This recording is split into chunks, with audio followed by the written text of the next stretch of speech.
Relationship. Left versus right. Us versus them.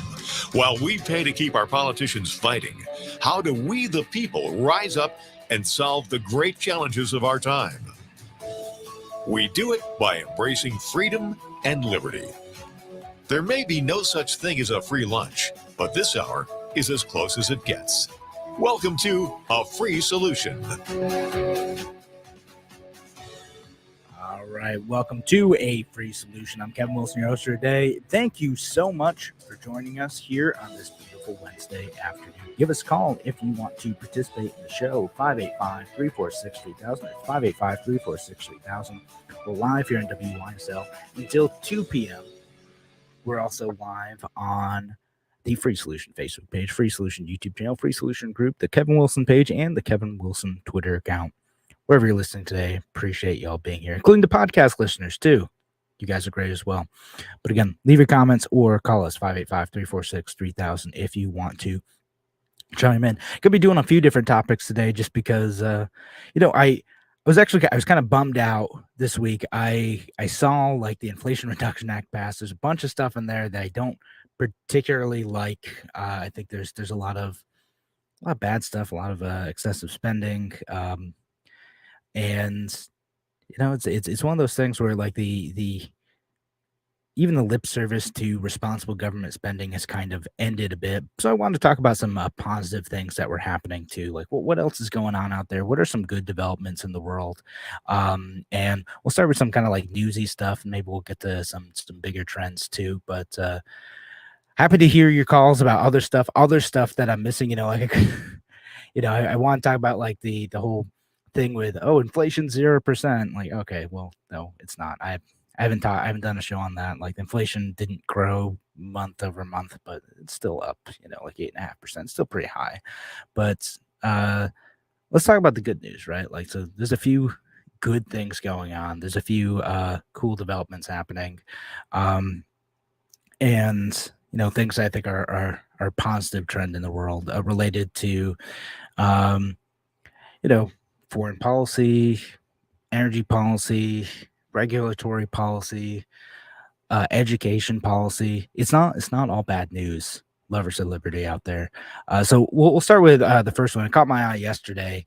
It's that drone strikes are down pretty significantly, right? And again, if you're not anti-war, maybe you're not as excited about this as I am, but it's something that was causing a lot of direct pain, direct death to folks, but also it's a thing that made people around the world skeptical that the United States was keeping their best interests in mind, that it was really truly looking out for their safety, that they wanted to help these places overseas, some of which did legitimately harbor some bad folks, but many of which were just everyday civilians caught in the crossfire of a conflict between the U.S. military and its allied forces and evil organizations and groups of people bent on domineering them. And again, all they wanted to do was live their lives. Now, in the Trump administration, there was quite a few, drone strikes. There was it was somewhat less than the Obama administration, but he had also did this in a much shorter. Well, no, it was about the same amount of time. I guess this is just counting the second term. So comparing Donald Trump's term to Barack Obama's second term, Donald Trump had 16,058 drone strikes between both confirmed drone strikes and accused drone strikes in just Iraq and Syria alone. And the Obama administration had 17,841. The Biden administration had 39. So much, much, much lower. Civilian deaths in Iraq. There's the Trump administration during their time compared to, again, this is a combination of a whole bunch. There's 1,400 confirmed deaths, 4,200 likely deaths, and that's compared to 1,800 likely deaths and 677 deaths in the Obama administration. There have been 15 accused deaths, likely deaths in the Biden administration from drone strikes in Iraq and Syria. This is a good thing. Again, this is fewer people dying. And I know some folks are like, oh, Donald Trump, he's an anti-war president. You know, he was getting us out of all these foreign conflicts. And like, what? I don't know. You look at the numbers, you look at the drone strikes, you look at like, you know, the number of troops committed. This is one of the few things, as much as I didn't like how the how Joe Biden pulled out of Afghanistan, like the number of people dying overseas and also Americans being injured has gone down a huge amount. And I know it's winding down those wars, but one of the few things I can give Joe Biden some credit for is that it was a good thing to wind down these wars. It was a good thing to use fewer strikes. And the numbers, and I'll share like the tweet thread related to this, but the numbers are, you know, not just officially reported data from the US government, because I know some folks are like, well, does this include the CIA, you know, type of strikes and other things that might not report these compared to the US military? Yeah, it does, because it also counts strikes that are accused, right? So folks are like, I think that was a US drone strike, and there's still some of those around.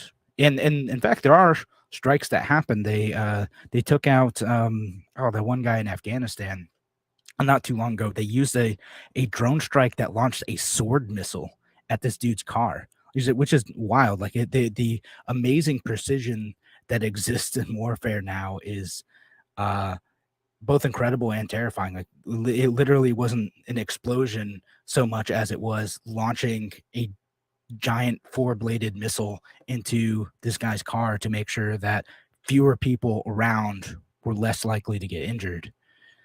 So you minimize the damage available. Just go after your own target and don't just, you know, bomb weddings, which is what was happening during the Obama administration. It is the wildest thing to me that President Obama got a Nobel Peace Prize and then brought so much death and destruction.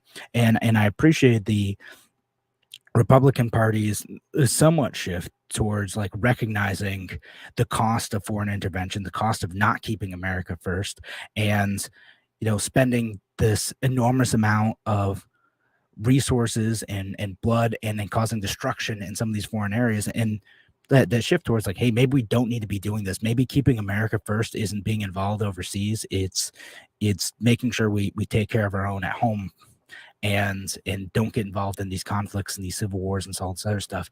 And listen, again, to his credit, the Biden administration has actually made that a reality. That's one of the few things he is actually good on. The drone wars kind of over, and hopefully that doesn't shift.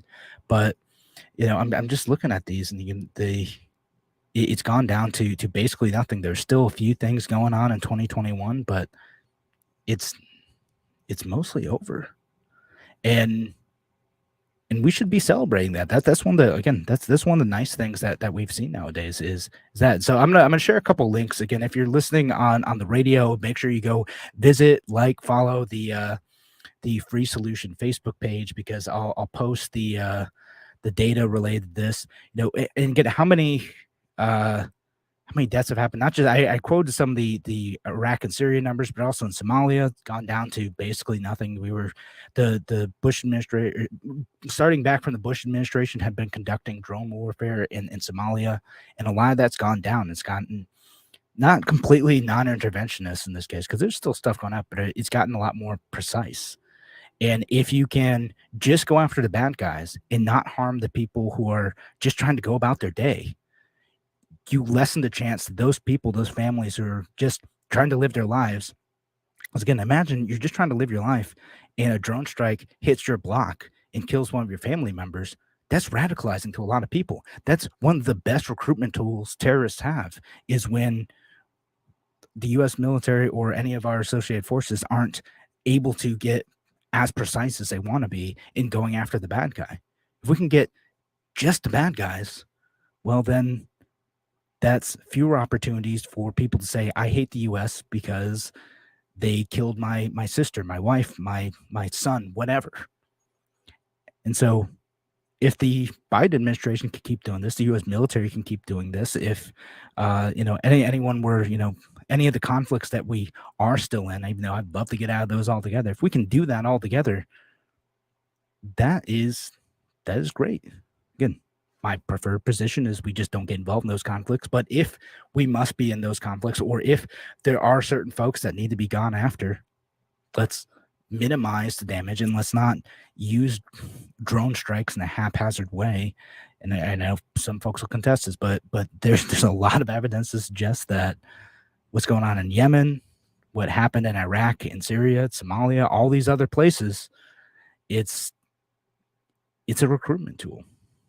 Again, we've gone down to almost nothing in Yemen too, even though we're still funding the Saudi government. That's not great, but the U.S. government is not drone striking people in Yemen anymore to help conduct this war on behalf of the Saudi government. All of these things are getting better.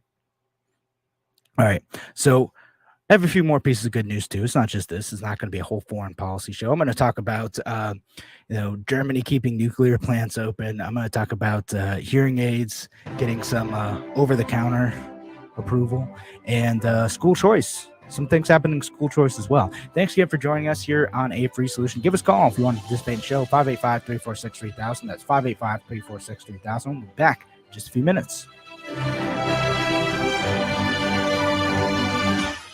Your business relies on computers and technology to operate. Slow, unreliable networks and servers can cause unplanned downtime and affect your bottom line. The experts at Simple Tech Innovations are here to help. Their preventative maintenance program ensures that your computers and network are kept up to date and monitored for any issues, keeping your business running smoothly. They also help clients achieve HIPAA, PCI, and New York State cybersecurity compliance to keep your network safe and secure. Whatever your business IT needs are, Simple Tech Innovations should be your first call. They've won the Best in Rochester 8 years in a row and have an A+ Better Business Bureau rating. Call them today for a free consultation at 585-200-3182. That's 585-200-3182. Simple Tech Innovations.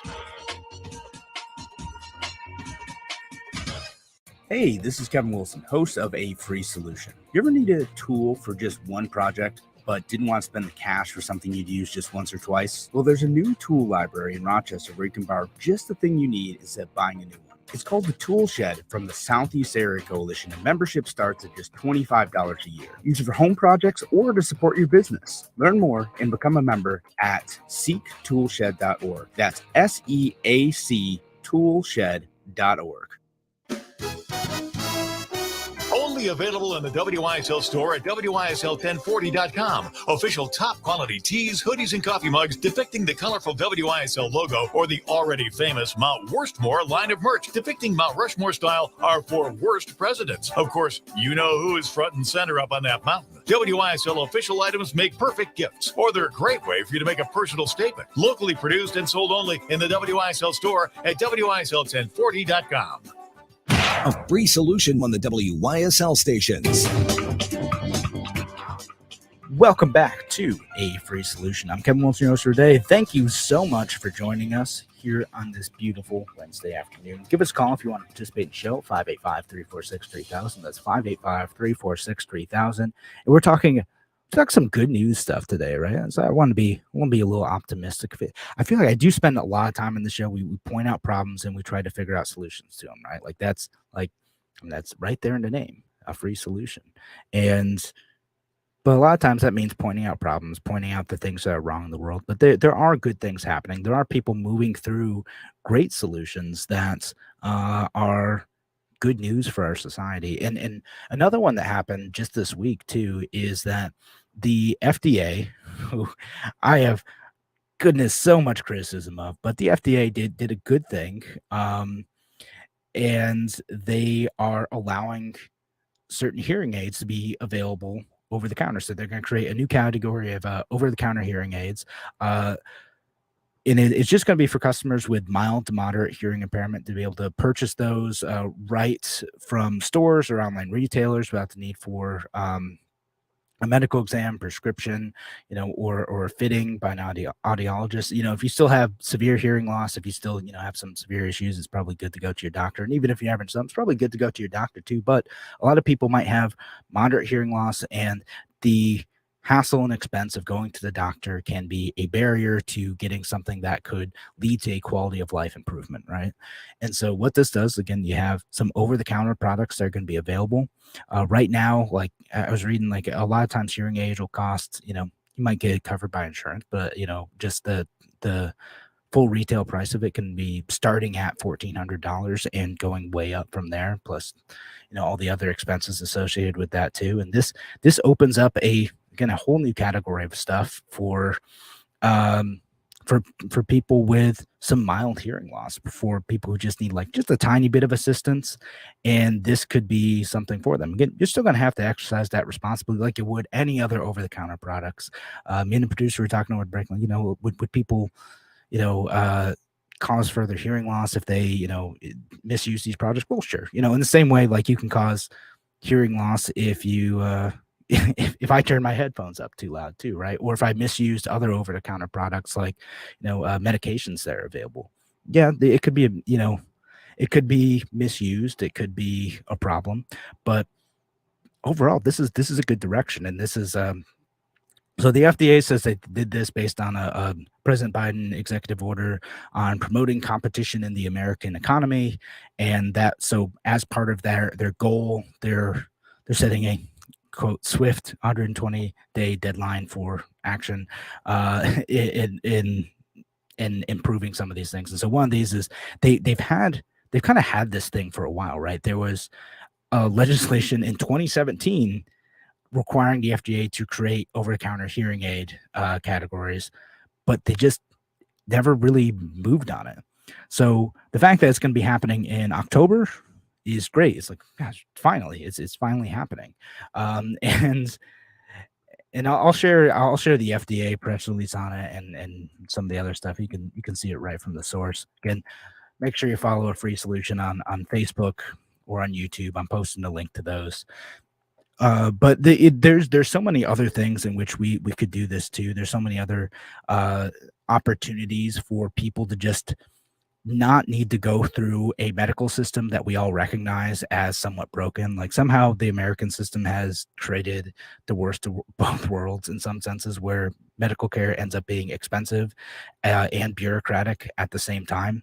And it's something that's baffling to a lot of folks. We neither have a free market in medical care, nor do we have full coverage for folks, which again comes with its own massive set of problems. And I'm not advocating for any type of single payer system. It's just they don't have to worry about it, and the trade-off is they get massive bureaucracy and wait times. And unfortunately, in the American system, we still get the massive bureaucracy and wait times, but we're still paying for it quite a bit. But the way to solve that, the way to push forward solutions that are able to effectively deliver medicine to folks and medical intervention to folks, is to allow the free market to thrive. And in this case, this is a move towards, it's still a regulated product, but it's a move towards allowing more markets to be available for anything that meets the standards of a hearing aid. And again, doesn't set up these gatekeepers for this process. And there's other ways that we can do this too. There's, we could do this for birth control, right? There's been a big push, and there continues to be a big push for people to make birth control more over the counter, that instead of having to go through a doctor, you should be able to just talk to a pharmacist and see what medications you're on, whether or not this makes sense for you and your body chemistry. Because a lot of times the pharmacists know that stuff in detail. It's their job to know and understand that stuff even more so than your doctor, who of course has to keep that stuff in mind too. But the pharmacist is going to, understand how the different chemicals that you're putting into your body are going to interact with one another. So being able to just talk to a pharmacist for some of this stuff would make that a lot more accessible for people who need it, instead of having to go through either a doctor or Planned Parenthood or whatever, right? Like however people get those, birth control pills nowadays. And there's tons of medications that could be this way that just aren't, that instead of having to go through your doctor every single time, you could just have it available over the counter. It just requires you to trust the American people, to trust that they are going to make good decisions with their own body, that they understand their own needs and issues effectively enough to go and seek medical advice to do that, and to not create, again, these extra barriers, the extra cost of a doctor's appointment, which if you're in a high deductible plan, I mean, which, I am currently in, that might be $100-$200 expense. Whereas if you could just go to the pharmacist and just get the thing that you need, great. That's a good thing. There's all sorts of stuff where that's the case, where why do we need to go through the medical system to do this? Why can't Americans just access that product on their own? And I said the same thing about medical marijuana too. It's that there are some medical cases for marijuana. There's some folks that helps with pain management, and it helps for sleeping. And like any other drug, it has, side effects, consequences, dependencies, etc. But there are ways that you should be able to responsibly ingest a marijuana product and be able to use that to address your medical needs. We know that nowadays that it does have some therapeutic benefits. And kind of in relation to that too, like I'm excited to see different things going on the medical side with like Mark Cuban's a new service to be able to get prescription medications as well. Again, just finding different ways to get sources for those that can reduce medication for folks. And sometimes where it's hundreds of dollars per prescription refill to get whether pills, injections, whatever it is they need, and he's able to find other sources for those medications and safely and effectively and quickly deliver those medications for hundreds of dollars less than what you might otherwise be paying through your insurance system. That's a cool thing. Like that is amazing.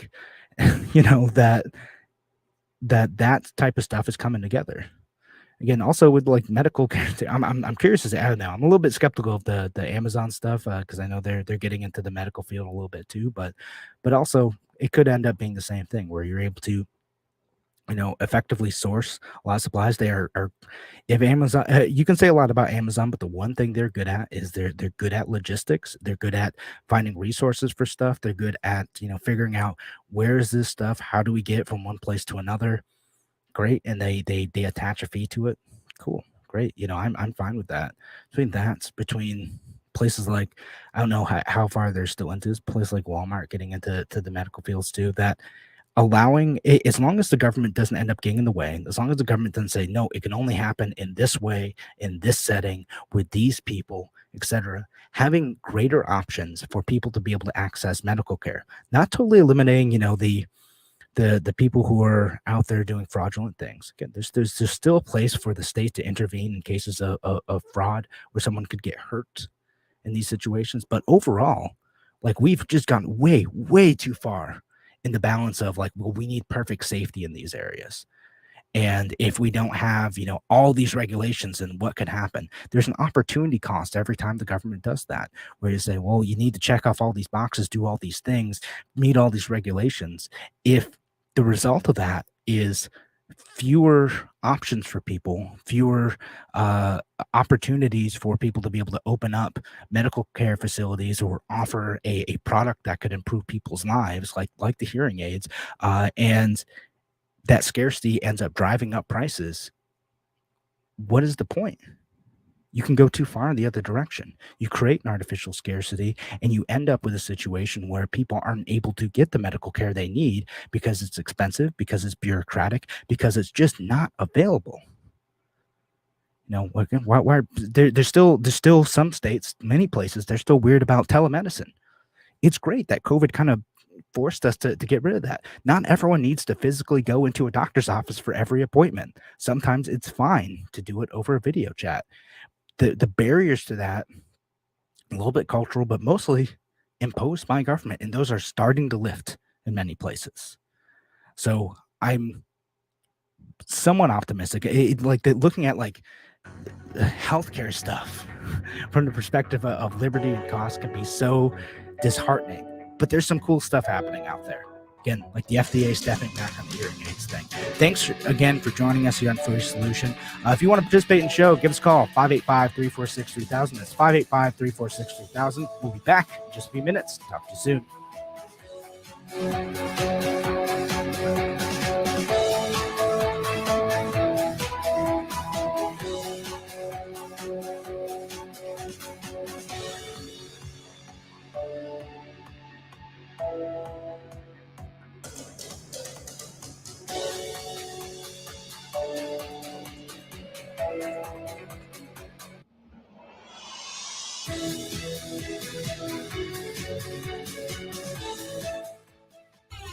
Pray for the USA.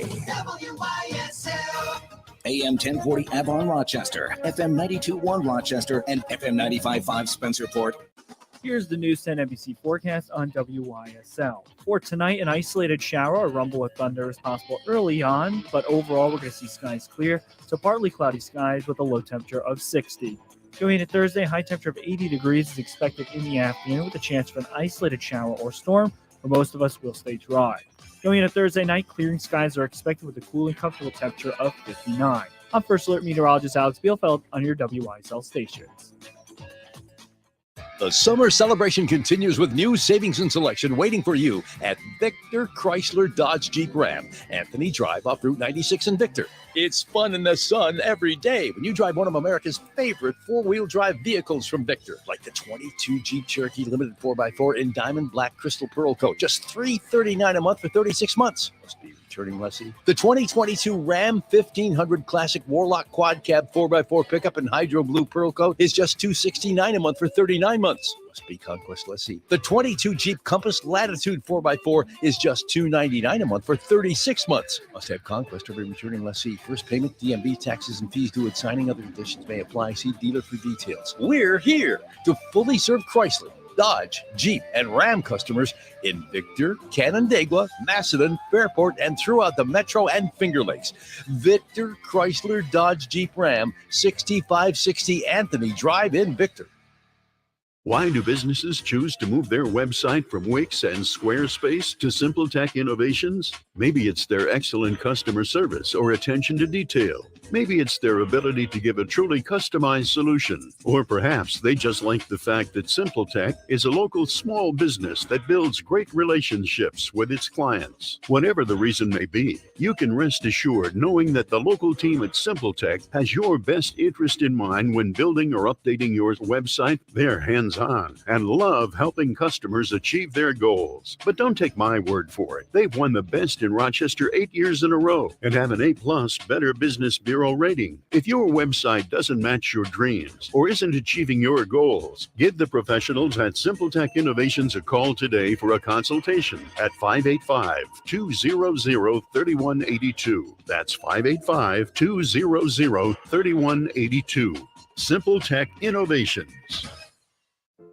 If you are dealing with chronic pain, Dr. Chirag Patel is now available in the Southern Tier. Serving Noyes, Jones, and St. James hospitals, Dr. Patel is an experienced pain management specialist. He offers steroid injections and many other procedures and has a special interest in the lumbar and cervical spine. Don't let chronic pain impact your quality of life. Ask your doctor for a referral or call 585-243-0150.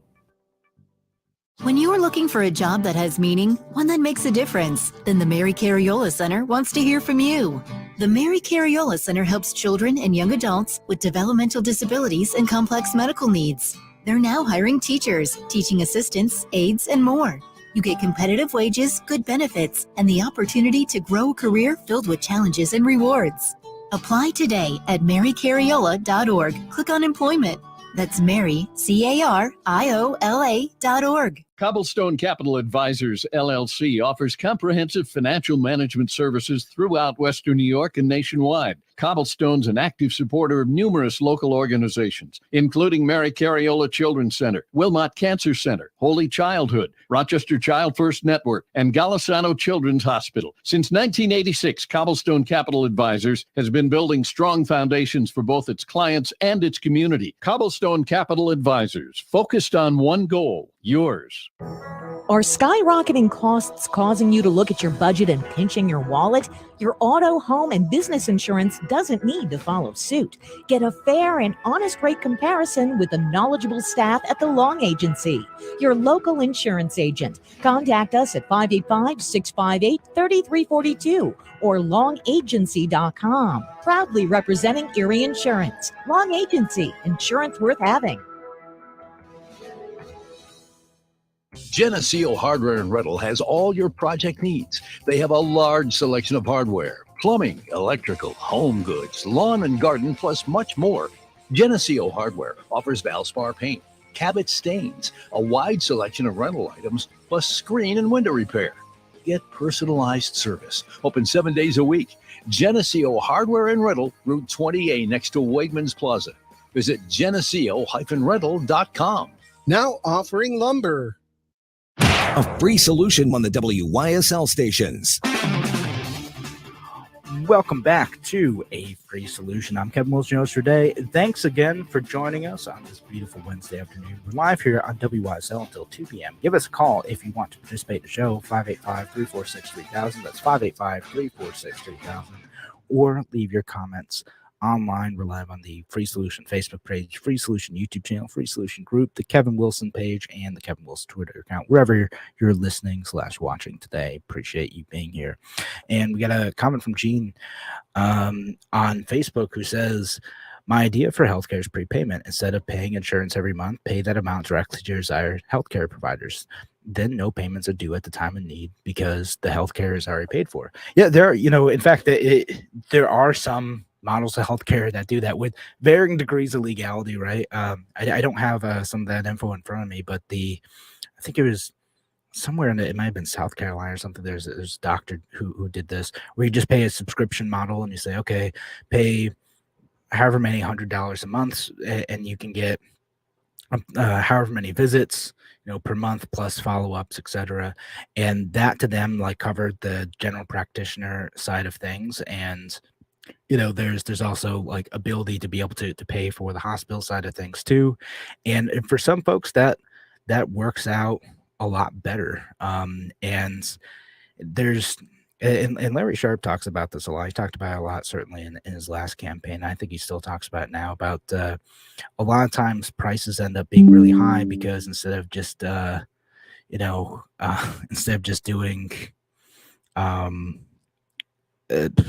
the whole insurance thing, instead of being able to understand what the prices are, you have everything go through insurance, so the prices end up being obscured and you end up with higher prices in the long run. Again, you don't see it in the short term because it's all paid for by insurance, but in the long run, those prices go up and up and up and up.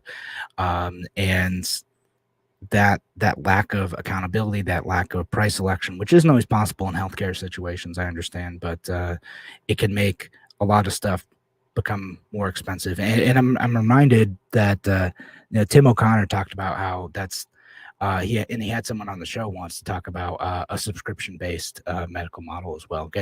Can work really great for folks. And I know some folks who are higher needs might not work as great for, but there are interesting financial innovations in healthcare that are out there too, and it's exciting to see those happen as well.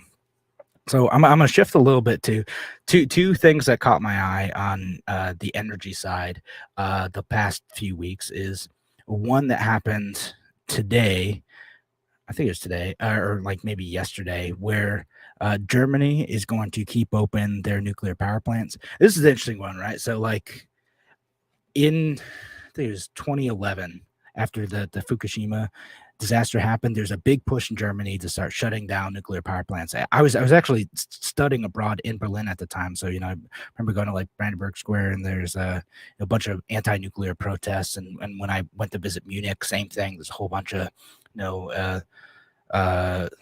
nuclear no thank you signs that they had all around, and it seemed like it was all over the place. And policy wise, they ended up closing down, or at least moving to close down a bunch of nuclear plants, and because they're so worried about the possibility of a disaster happening, they're so worried about the storage of wastes and all that stuff. And the green movement there convinced everyone, we got to get rid of this. Look at this. They took advantage of that crisis. The problem is that they didn't fully and effectively replace that with renewable energy. Maybe they couldn't, but a lot of that ended up getting replaced by coal in some cases and natural gas. There's two problems with that. One, if you consider global warming an actual problem, then obviously that's an issue too.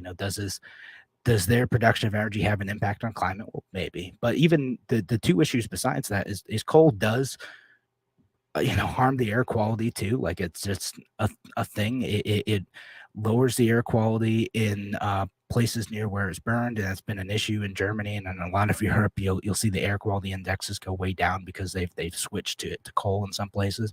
And then natural gas.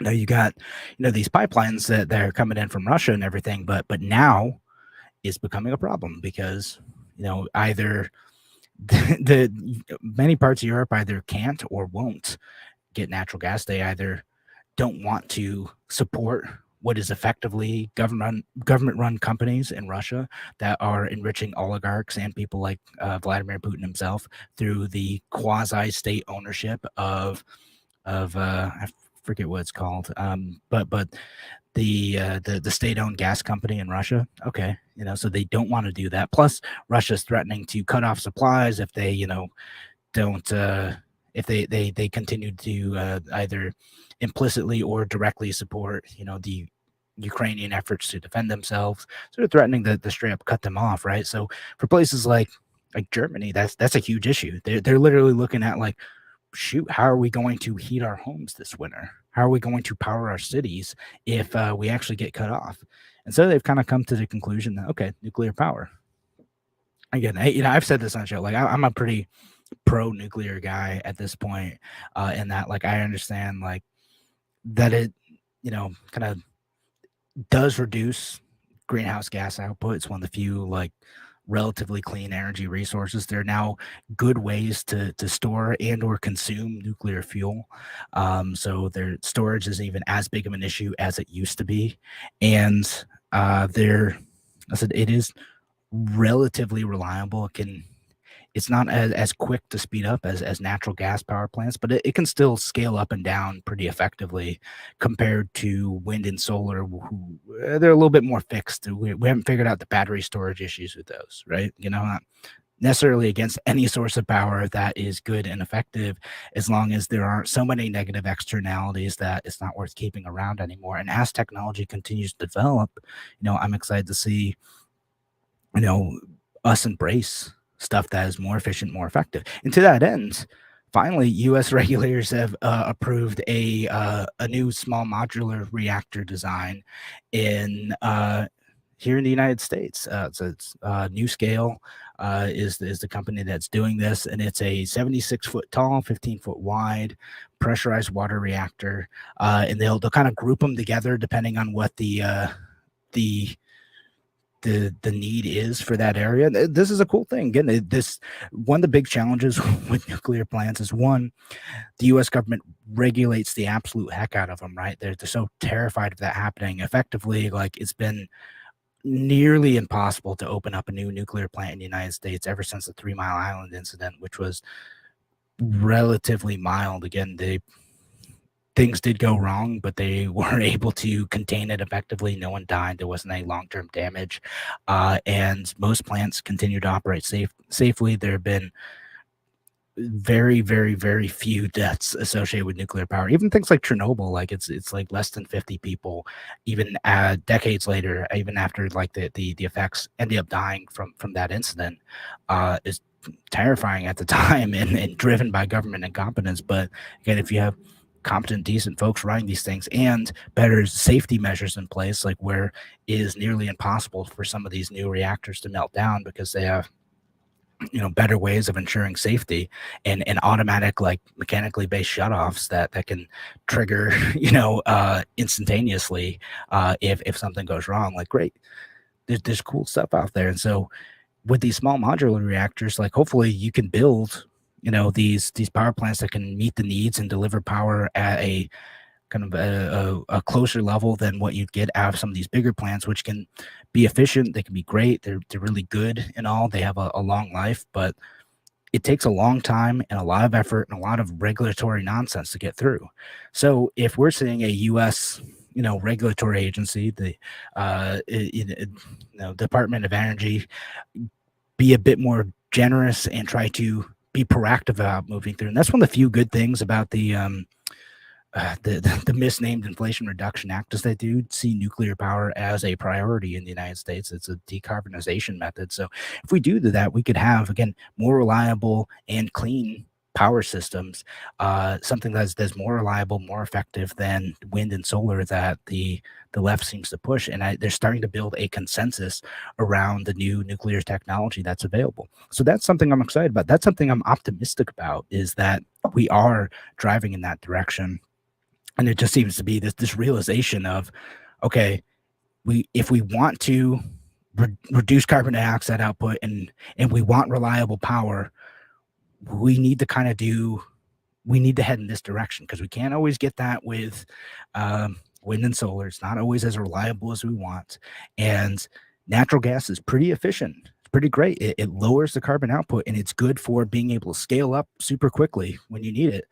But eventually, you want something that's going to be a little bit cleaner, and particularly in the case of Europe, doesn't rely on, these nasty, ugly governments to get your sources, right? And again, if you don't want to have to buy Russian gas, you got to go another direction.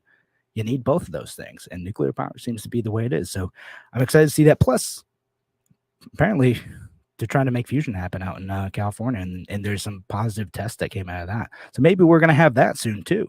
Between all these things, there is some level of optimism that I think is deserved in the energy market. There's cool stuff that is still happening out there. And so when we come back, I that's all I got on the energy side. But when we come back, we'll talk about a few other things happening, like school choice out in Arizona. I'll talk about that and kind of talk about it generally. But thanks again for joining us here on A Free Solution. If you want to participate in the show, give us a call, 585-346-3000. That's 585-346-3000. We're going to be back in just a few minutes. Talk to you soon.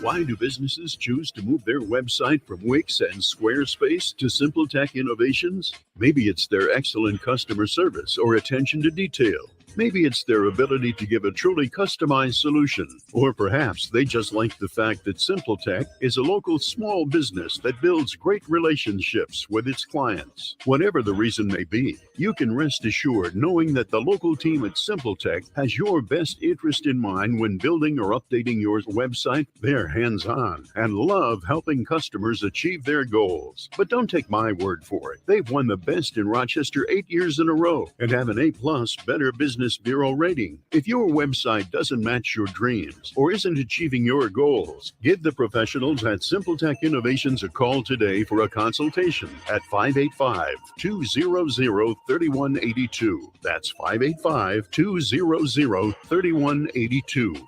SimpleTech Innovations.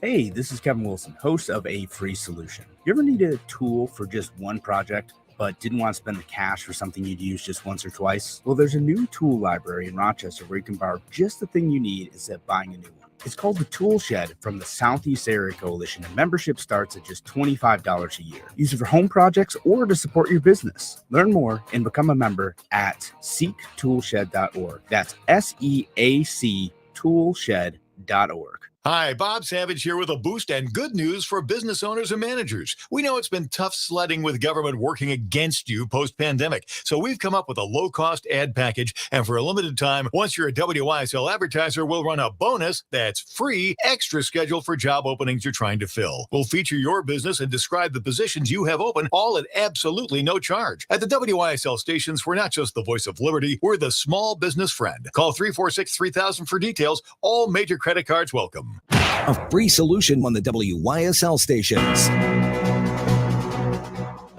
Welcome back to A Free Solution. I'm Kevin Wilson, your host today. Thanks again for joining us on this beautiful Wednesday.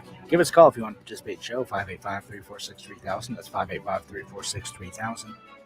Or leave your comments online Free Solution Facebook page, Free Solution YouTube channel, Free Solution group, Kevin Wilson page, or the Kevin Wilson Twitter, wherever you listen today. Thank you so much for being here. One more comment from Gene on Facebook says, thorium-based nuclear energy is safer and the waste becomes rhodium, which is not radioactive. My wedding ring is coated in rhodium. Okay, that's pretty cool. And I have heard of thorium reactors, know a little bit about them. As I read up on them, it's kind of, as I understood it, it's not necessarily better than uranium-based reactors, especially since you have these like breeder reactors nowadays that can consume spent nuclear fuel pretty efficiently and pretty effectively. They're using those in France right now. It's just a matter of like how easy can you get it. So there's some countries where it's easier for them to get thorium than uranium. So it might make more sense there. In the United States, there's a lot of uranium availability. Plus, we have the ability to get it from the ocean and whatnot too. So, uranium-based reactors are still pretty good. It's not they're not unsafe either. Again, if you watch that HBO documentary on Chernobyl, or you read up about the actual incident and stuff too, for the most part, nuclear energy is really safe unless you are just wildly incompetent. And, what happened in that situation was mostly people trying to cover their butts and save themselves politically. And that's what got them in trouble, because they were so afraid of getting punished that they for pointing out the lack of safety or the ridiculous tests, or communicating what went wrong, that ended up hurting far more people.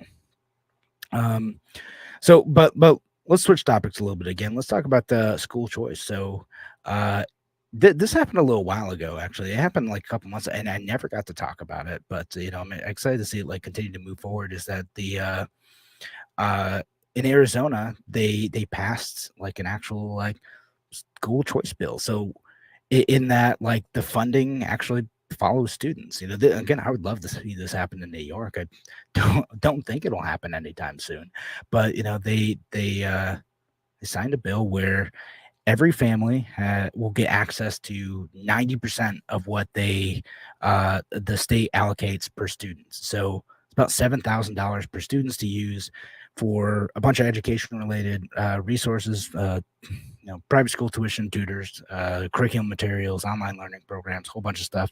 So people have, far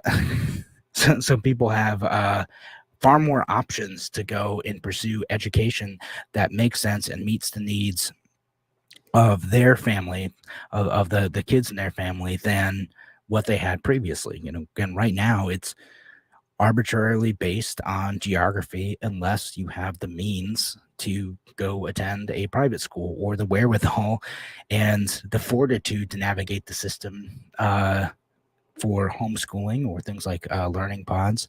And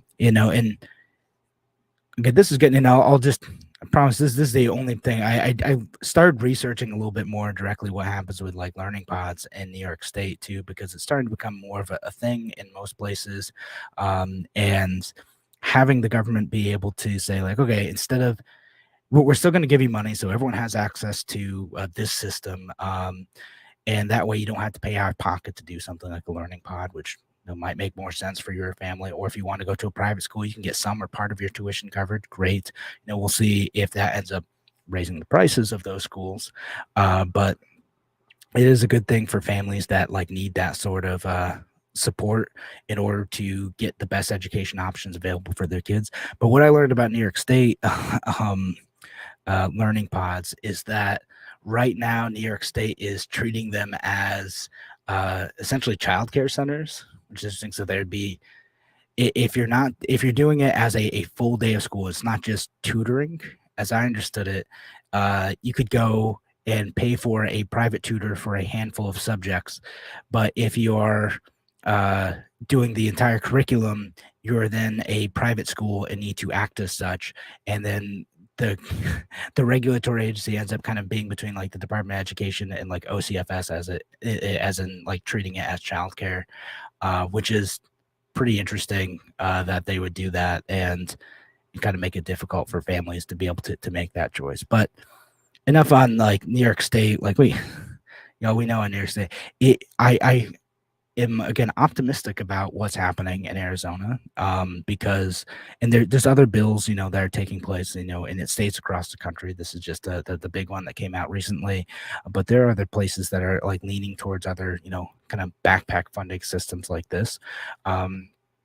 This does advance a new level of choice, a new level of agency that didn't exist before. And we're going to see again, maybe it works out well. Maybe it works out so that funding that follows students and doesn't trap you into like the geographical accident of like where your parents happen to live, or where you happen to live and bring your kids to school. Because a lot of that is these are things kids can't control. These are sometimes situations where people find it difficult to move. Do you really want to leave a house that you love to go in a neighborhood that you love to go and be in a different district? Well, that's people have to make that choice. People make that choice all the time in Rochester. But like, wouldn't it be better if then you could? Because this is what I'm looking at. Wouldn't it be better if I like my neighborhood? I like being where I am.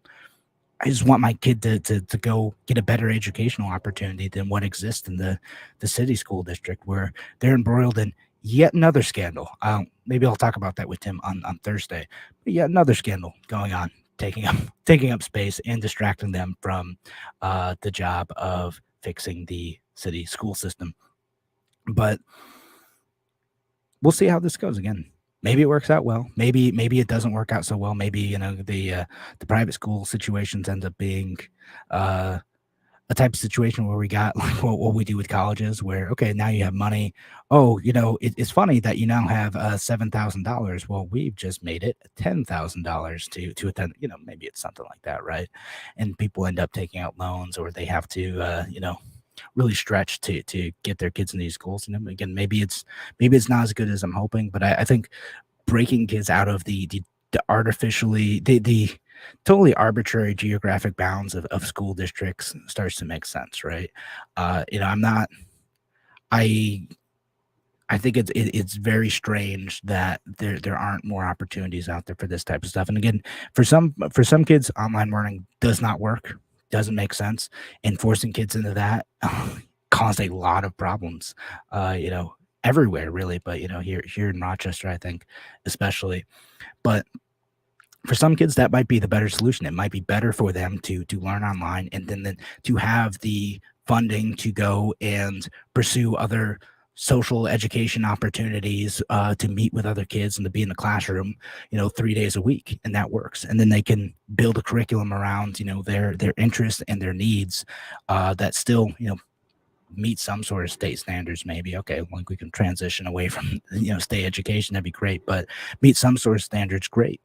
If we're able to do that, if we're able to give people more choice, we're going to see such a, what I hope is a creative explosion in the opportunities available for these families, the different styles of learning, the different methods of learning that may combine online, in person, out in the field, all sorts of different stuff that isn't possible right now because everyone is going through the public system, which unfortunately in many ways, by the limitations that government has imposed on it and just the nature of how it's structured geographically, is limited to what it can do to facilitate the individual learning experiences of those students. Again, not for lack of trying in many cases, sometimes it is, but not for lack of trying in many cases, just to structure what it is.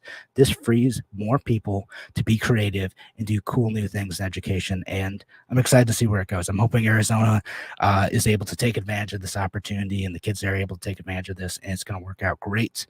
And then we'll start seeing in other places, hey, maybe even one day in New York. Who knows? All right.